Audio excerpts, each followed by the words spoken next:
महाराज जी, मैं दिल्ली से आया हूँ। आपका सत्संग YouTube के माध्यम से सुनता हूँ। हमें भक्ति भाव का ज्ञान नहीं है। हम पर कृपा करें कि हम दोनों भक्ति से जुड़ जाएं। गुरुदेव, मेरी पत्नी को शारीरिक कष्ट आ गया है, कैंसर हो गया है। कृपा करें, भक्ति सत्संग के माध्यम से ये कष्ट कैसे दूर हो, यह बता। हम कैंसर की तो दवा नहीं जानते, पर जन्म जन्मांतर के कैंसर को मिटाने की डॉक्टरी यहाँ होती है। जो पुनरपि जननम पुनरपि मरणम पुनरपि जननी जठरे शयनम, इसकी यहाँ दवा। अलग अलग डिपार्टमेंट है। ये भवरोग की अचूक औषधि का औषधालय है। अब जब इतने हाई डोज में अगर वो ठीक हो जाए तो कोई बड़ी बात थोड़ी है, क्योंकि पाप से ही रोग होते हैं। कोई भी रोग होता है अपराध से होता है, पाप से होता है।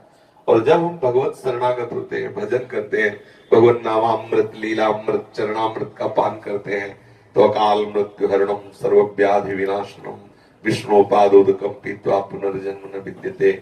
पर हम इस शरीर को ठीक करने की लालसा दवाइयों से ही रखें और मन को ठीक करने की लालसा प्रभु से रखें, तन स्वाभाविक ठीक हो जाए, वो अलग की बात। अगर हमारा मन ठीक हो गया तो जन्म जन्मांतर की जो भटकन थी वो हमारी सुधर जाएगी। ये जो आशीर्वाद से रोग आदि ठीक होने की बातें हैं, एक तो हम इन बातों पर ज्यादा विश्वास नहीं करते, क्योंकि भगवान श्री कृष्ण चंद्र जो गीता में कहते अवश्य में भोक्तव्यम कृतम कर्म शुभाशुभ। जो तुमने शुभ कर्म या अशुभ कर्म किए हैं, दोनों को तुम्हें अवश्य भोगना पड़ेगा। अगर बचना चाहते हो शुभ अशुभ के भोग से, तो भगवान कहते हैं सन्मुख होए जीव मोहि जबहि जन्म कोटि अघनाश हो, तो भगवान के शरण में हो जाओ। अब अगर वो उचित समझेंगे, देखो इतना तो निश्चित समझ लो कि आपकी आयु निश्चित है, उसमें ना तो राई बढ़ सकती है और तिल घट सकती है।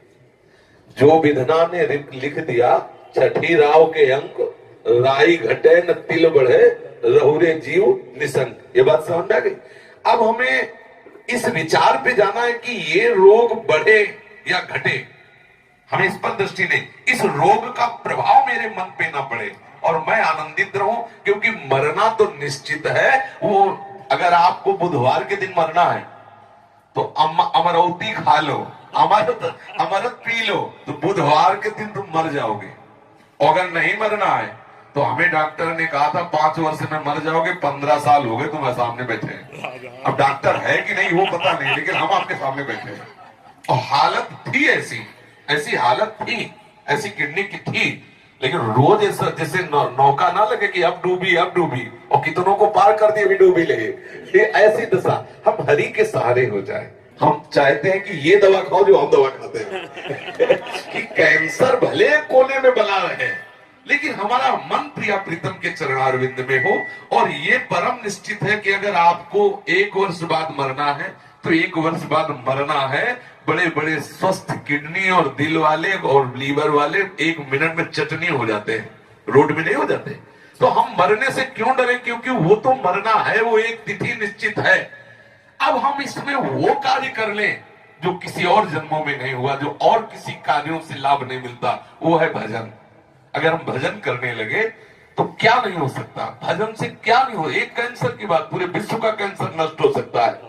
पर अगर हम इसी शरीर को केवल स्वस्थ रखने की बात सोचें, एक अमूल्य धन हमारे पास नाम आया और उस नाम से हम एक शरीर का कैंसर मिटा दिया, तो क्या होगा? और विषय भोगेंगे और अपराध करेंगे, फिर नरक जाएंगे।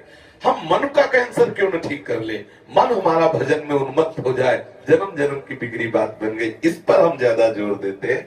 और क्या है, वो छूछा वाली बात तो हमें आती नहीं कि ले भस्म जाओ लगाओ और बात बन जाएगी, ऐसी बनने वाली है नहीं हमारी समझ में। क्योंकि अवश्य में भोक्तव्यम कृतम कर्म शुभाशुभम, यदि शरण में हो जाओ और भजन करने लगो तो ये जरूर विश्वास है कि रोग भले खत्म ना हो, लेकिन रोग का अनुभव नहीं होने देंगे ठाकुर जी। और अगला तुम्हें ऐसा जन्म भी देंगे कि बढ़िया जन्म देंगे और खूब सुंदर भजन करते हुए भगवत प्राप्ति हो जाएगी। तो ये जो साधक होता है वो परिणाम की तरफ दृष्टि रखता है।